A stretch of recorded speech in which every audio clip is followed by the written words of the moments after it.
Чоң рахмат, урматтуу Нурлан Тургунбекович, урматтуу депутаттар, урматтуу президенттин өкүлү.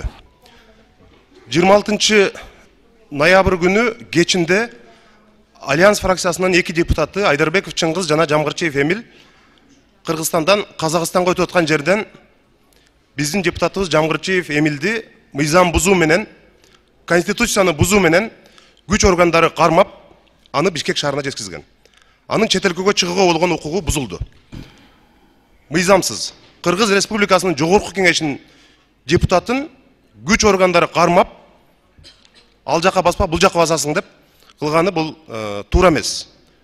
Биз аны Кемпироват маселесинде Эмил Жамгырчиев каршы берген менен байланыштырабыз, түздөн түз. Жогорку соттон Эмил Жамгырчиев боюнча 2018 жылы иш козголуп, толугу менен райондук соттон дагы, шаардык соттон дагы, жогорку соттон дагы актоо чечими чыккан. Бирок ошого карабастан азыркы күндө ишти кайра жандантуу аракети болуп жатат. Эң негизгиси, кече күнү Эмил Жамгырчиевдин автоунаасынан дагы, үйүнөн дагы үн жаздыруучу, видео жаздыруучу аппараттар табылган. Урматтуу депутаттар, депутат берген добуш үчүн каршы береби, макул береби, ага жооп бербейт. Бул конституцияда дагы, мына регламентте дагы так жазылган.